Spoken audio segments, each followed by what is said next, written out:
दोस्तों, दुनिया में एक ऐसी चीज मौजूद है जिसे अमीर से अमीर आदमी भी नहीं खरीद सकता और गरीब से गरीब आदमी भी उसे खरीद सकता है। कोई कितना भी अमीर क्यों ना हो, पर उस चीज को नहीं खरीद सकता। दोस्तों, वह है हमारे मन की शांति, या आप यह कह सकते हैं हमारा मन। अपने मन को समझ पाना बहुत ही कठिन काम है। अगले पल हमारे दिमाग में क्या विचार आने वाले हैं ये हम सबको पता भी नहीं होता है। विचार अच्छा आया तो हमें मानसिक शांति और सुख प्रदान करता है। विचार बुरा आया तो वह हमारे मन को अशांत कर देता है।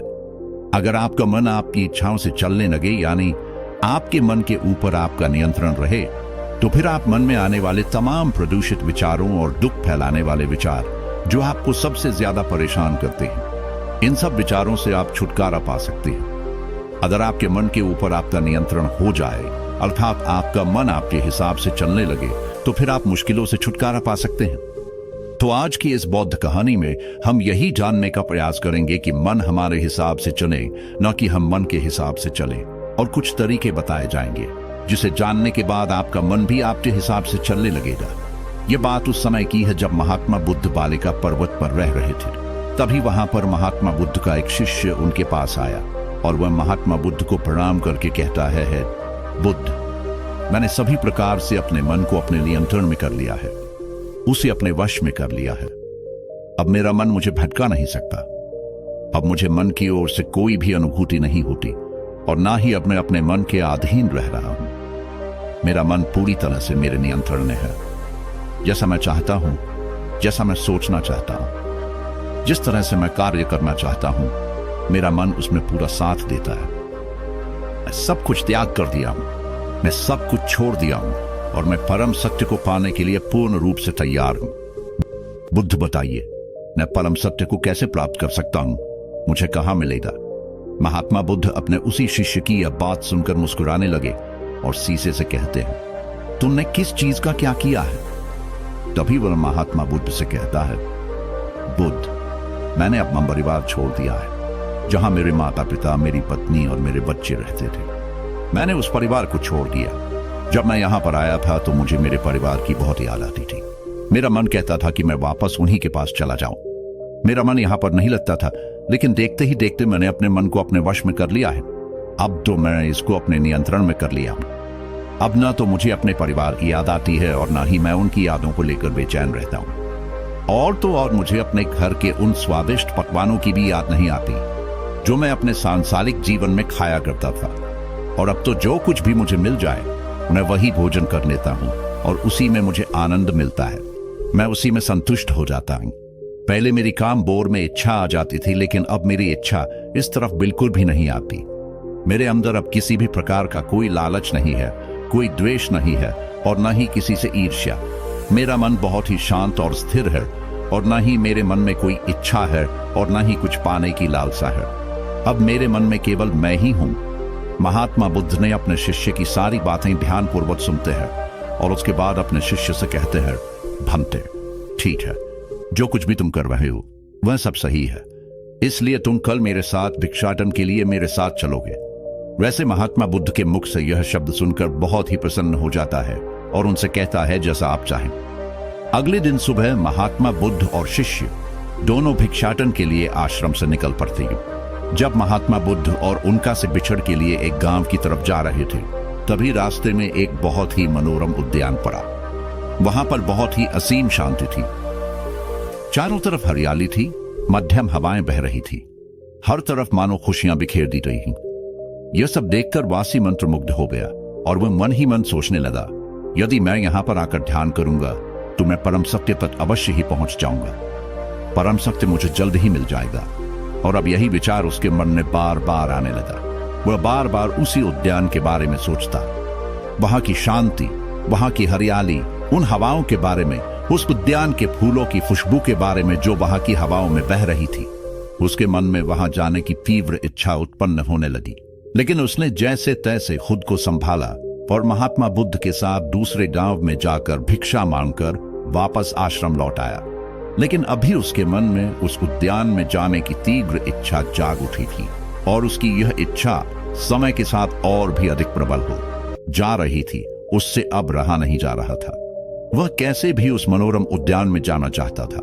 अब उससे रहा नहीं जा रहा था। वह तुरंत ही महात्मा बुद्ध के पास जाकर उन्हें सादर प्रणाम करके कहता है, बुद्ध, वह उद्यान बहुत ही सुंदर था और वहां पर जो शांति थी, जो हरियाली थी और वहां की हवाओं में खुशबू बह रही थी, उससे मेरा मन और भी शांत हो गया था।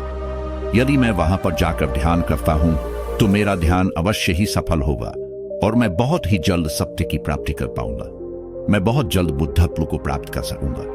उस समय महात्मा बुद्ध और उनके शिष्य के अलावा उस आश्रम में कोई और नहीं था। महात्मा बुद्ध ने अपने शिष्य से कहा, ठीक है, तुम चले जाना, लेकिन अभी कुछ देर के बाद जाना। जब कोई दूसरा भिक्षु यहाँ पर आ जाए तो तुम यहाँ से जा सकते, तब तक के लिए यहीं पर रुको। जैसे ही कोई भिक्षु आएगा तो तुम यहाँ से चले जाना।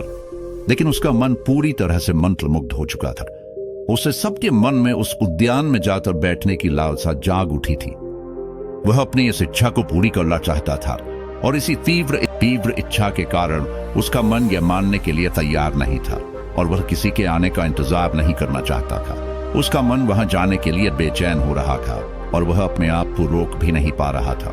इसलिए उसने महात्मा बुद्ध से एक बार फिर प्रार्थना की और कहा, हे बुद्ध, मुझे वहां जाने की आज्ञा दें। तभी महात्मा बुद्ध ने उसे एक बार फिर समझाने का प्रयास किया। इन्होंने कहा, मैंने तुम्हें पहले ही कहा है, कुछ देर प्रतीक्षा कर लो। जैसे ही कोई भिक्षु आएगा तो तुम यहां से चले जाना। लेकिन इससे उसका मन तो उद्यान में जाने के लिए मचल रहा था। वहां जाने की इच्छा उसको और ज्यादा बेचैन कर रही थी। किसी भी हालत में वह अपने उस दृढ़ इच्छा की पूर्ति करना चाहता था। इसने वह बार बार महात्मा बुद्ध से केवल एक ही निवेदन कर रहा था कि बुद्ध उसे उस उद्यान में जाने दे, और आखिरकार महात्मा बुद्ध उसकी बात मान ही जाते हैं और उसे उस उद्यान में जाने की अनुमति दे देते हैं। जैसे ही महात्मा बुद्ध ने उसे उस उद्यान में जाने की आज्ञा दी, वह खुशी से झूम उठा क्योंकि उसकी इच्छा पूरी होने वाली थी। वह तुरंत ही दौड़ा दौड़ा उस वाटिका में पहुंचा। उसने अपना वहां आसन बिछाया और ध्यान करने लगा, लेकिन अब उसका मन भटक रहा था। उसने काफी देर तक प्रयास किया।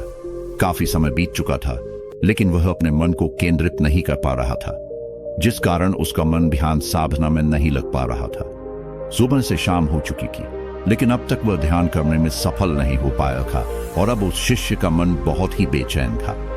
वह समझ ही नहीं पा रहा था कि आखिर यह सब कैसे हो रहा है। उसका मन उसे पूरी तरह से नियंत्रण में कर रखा है।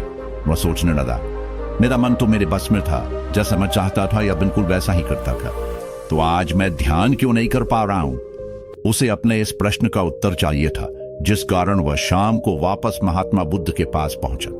महात्मा बुद्ध के सामने उपस्थित हुआ और उन्हें प्रणाम करके महात्मा बुद्ध से कहता है, हे बुद्ध, आज बहुत अजीब बात हुई जो मेरा मन पूरी तरह से मेरे नियंत्रण में था, जिस पर मैंने अपना नियंत्रण पा लिया था।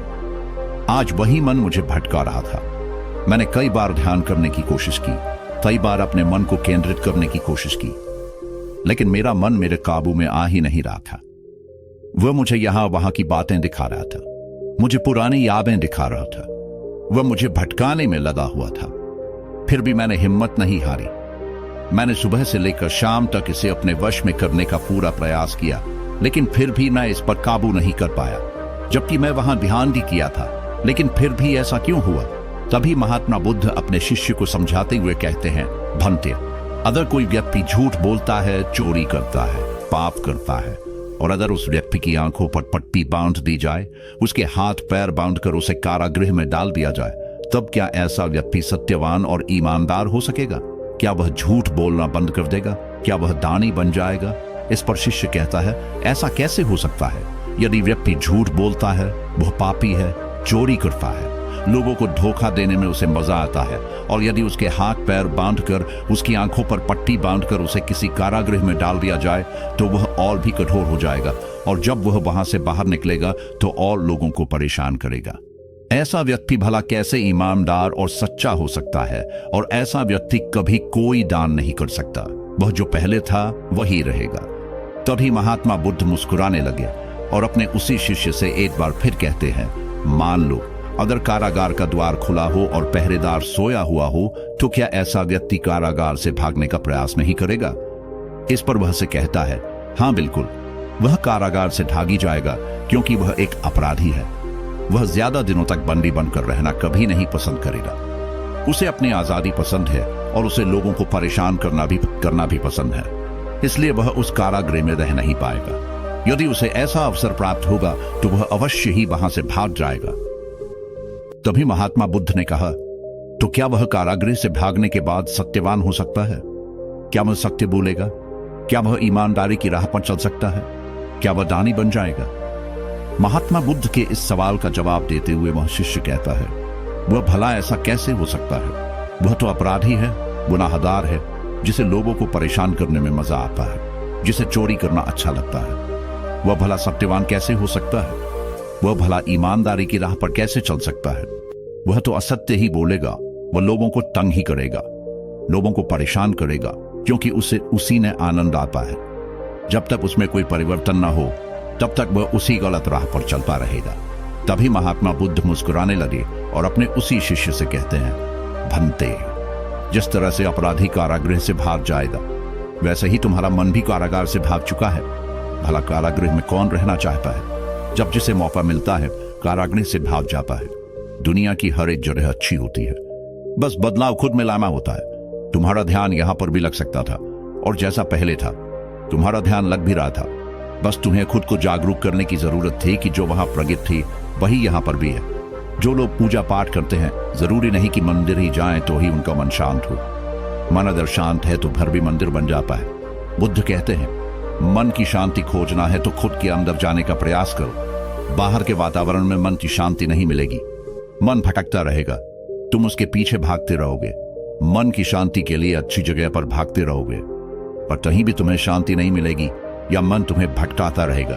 तुम उसके पीछे भागते रहोगे पर तुम्हें कभी भी शांति नहीं मिल पाएगी। इसलिए शांति लानी है तो खुद के भीतर जाने का प्रयास करो। इसके लिए खुद के भीतर की यात्रा करो। इंसान दिन भर भागता रहता है यहां वहां सिर्फ सुख पाने के लिए।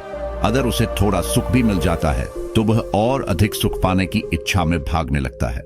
जब उसे और अधिक सुख मिलता है तो वह उससे ज्यादा सुख पाने की राह पर निकल पड़ता है। ऐसे ही इंसान सुख पर सुख खोजता रहता है, पर उसे कहीं भी असली सुख और शांति नहीं मिल पाती है। इसलिए ध्यान में बैठने का प्रयास करो। असली शांति तो है तुम्हारे अंदर। जब तुम ध्यान में प्रतिदिन बैठने लगोगे तो धीरे धीरे तुम्हारा विचलित मन, भटकता हुआ मन स्थिर होने लगेगा। फिर मन की चंचलता दूर होती जाएगी और तुम्हारा मन तुम्हारे हिसाब से काम करेगा। जो तुम चाहोगे वही करेगा। महात्मा बुद्ध की यह बात सुनकर वह शिष्य तुरंत ही महात्मा बुद्ध के चरणों में गिर पड़ा और हाथ जोड़कर उनसे कहने लगा, बुद्ध मुझे क्षमा करें, बुद्ध मुझे क्षमा करें। वास्तविकता में मैं तो वहां पर ध्यान करने ही गया था, लेकिन वाटिका ऐसी थी कि किसी की याद दिला रही थी और मैं अपनी पुरानी यादों को दोबारा जीना चाहता था। इसी कारण मेरा मन अत्यधिक विचलित हो चुका था। मेरे मन में तीव्र इच्छा उत्पन्न होने लगी थी कि मुझे उस वाटिका में जाना चाहिए और अपनी उन यादों को एक बार फिर से जिंदा करना चाहिए। इसी कारण से मैं वहां पर ध्यान भी नहीं लगा पाया। मैंने बहुत प्रयास किए, बहुत प्रयत्न किए, लेकिन एक बार भी ध्यान में उतर नहीं पाया। इस पर महात्मा बुद्ध ने कहा, भंते, मन को वश में करना नहीं होता है, न ही मन पर नियंत्रण पाना होता है, बल्कि इसे तो परिवर्तित करना होता है। हमारा मन बहुत चंचल होता है। जिस प्रकार जब कोई व्यक्ति किसी मछली को पानी से निकालकर जमीन पर पटक देता है तो वह तड़पने लगती है। दोबारा पानी में जाने के लिए ठीक उसी प्रकार व्यक्ति का मन होता है। वह भागता रहता है, वही भागता रहता है जहां उसे आराम मिल है, तड़पता रहता है उसी जगह भागने के लिए। और जब तक तुम अपने मन को सीधा और सरल नहीं कर लेते, तुम्हारा मन हमेशा कारागृह से भागता ही रहेगा। इसलिए अपने मन पर यदि तुम में नियंत्रण पाना चाहते हो, अपने मन को अपने वश में करना चाहते हो, तो इसे सीधा और सरल बनाओ। अपने अंदर की यात्रा करो, ध्यान में बैठने का प्रयास करो और उसके लिए तुम खुद को पहले जागरूक करो, ताकि तुम्हारा मन सीधा और सरल हो सके और ध्यान में तुम्हें कोई और विचार भटका ना सके। और यह प्रयास तुम्हें निरंतर करते रहना होगा जब तक कि तुम्हारा मन सीधा और सरल न सोचने लगे, अर्थात तुम्हारा मन शांत न होने लगे, तुम्हारे दिमाग में कोई और विचार ना आए। तब तुम ध्यान की गहरी अवस्था में जा सकते हो। जब तुम अपने मन पर नियंत्रण पाना चाहते हो, इस विचार के साथ अगर तुम ध्यान करोगे तो तुम कभी भी ध्यान नहीं कर पाओगे, क्योंकि तुम अपने मन को बार बार अपने वश में करना चाहते हो। और जब तुम अपने मन को बार बार वश में करने लगोगे तो तुम्हारा ध्यान मन पर चला जाएगा ना कि ध्यान पर। तो ऐसी अवस्था में तुम कभी भी ध्यान में नहीं जा पाओगे। और जब तुम ध्यान की गहरी अवस्था में पहुंच जाओगे तब तुम्हारा मन भी तुम्हारे नियंत्रण में आ जाएगा।